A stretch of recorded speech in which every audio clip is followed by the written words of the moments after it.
B, measuring accurately. And we're going to talk about how to properly measure. You may or may not do this at home, but we're going to talk about properly measuring. And even though I am just playing in flour, I'm going to wear the gloves and the mask. I have glasses on, I have an apron on, okay? If you'll look in your lab book to page 23, this is the lab that I'm doing. If you will flip it over to the back, you have a chart to complete. And I'm going to do this backwards. I'm going to start with part B. If you'll look at part B, I'm going to have you change the label of the columns because your textbook has it wrong. On the back of on page 24, on the back of page 23, I want you to change the middle column, mark out the liquid measuring cup, and I want you to write dry measuring cup. For this experiment, I'm going to use a 1 cup dry measuring cup. And we don't need the third column. Your textbook copied the wet measuring devices chart twice instead of doing a dry measuring chart at the bottom, okay? I also want to look at column 1 of part 2, where it says beaker size. Scratch out beaker size, the label on column 1, heading on column 1, scratch out beaker size and put just 1 cup. Pardon me? On both? No, just on part 2. Just on part, not on both of them, just on part 2. So today what I'm going to do is I'm going to show you how to properly measure 1 cup of flour using a gram scale. You may or may not use a scale at home. But in the food science lab, the best way to get an accurate measure and the way that they do this in the industry is they weigh everything. When you're baking or you're making anything that has flour in it, there is a ratio of the flour to the wet ingredients such as eggs, milk, or water. If that ratio of flour is wrong, then you will either have a soggy product or you will have a dry, crumbly product. Well, we want a perfect product, so we're going to talk about how you properly measure flour. To do that, we use a scale.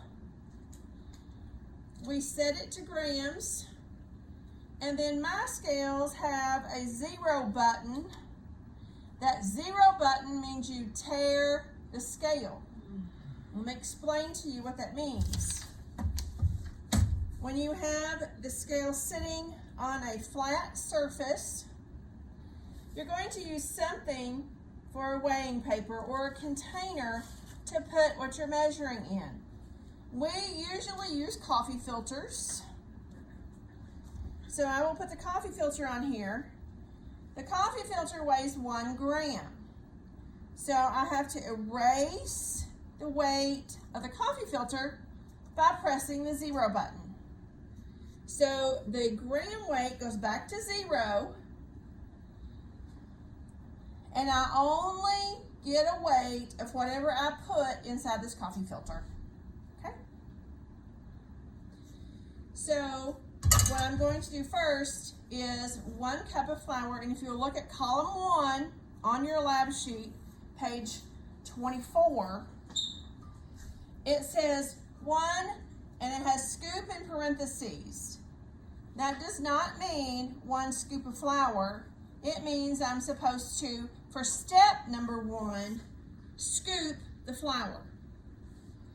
Chefs that you see on TV will do this. and I'll show you why that is not the way to measure flour.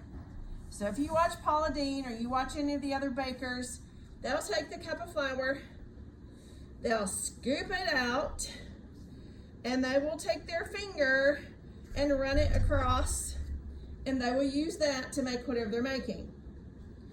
So in column number 2, for one measured by scooping, I'm going to tell you what grams I want you to write. We're doing flour that way. The flour weighs 150 grams. So write that. I'm going to dump the flour back. Step number 2 tells us we're supposed to spoon the flour. So I put my coffee filter back on here. Gives me a 1 gram weight again. I want to get rid of that, so I press the 0 button to tare the scale.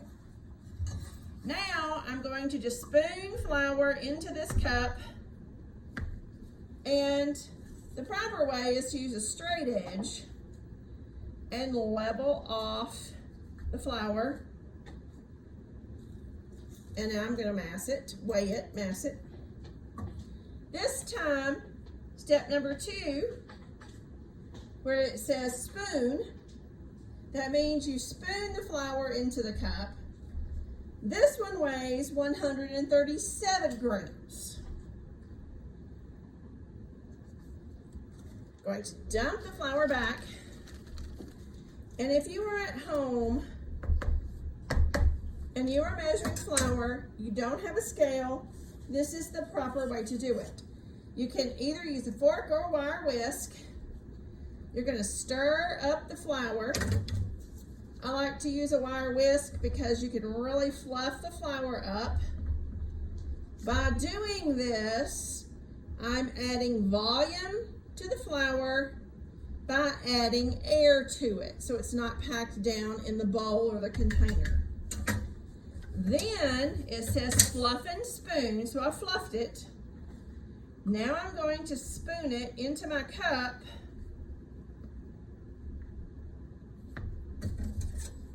And level it off.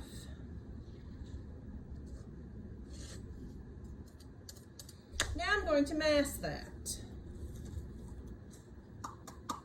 This time, it massed 130 grams.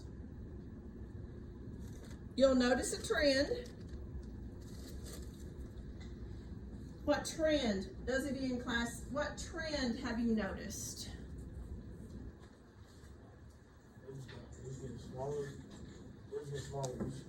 The gram weights were getting smaller each time.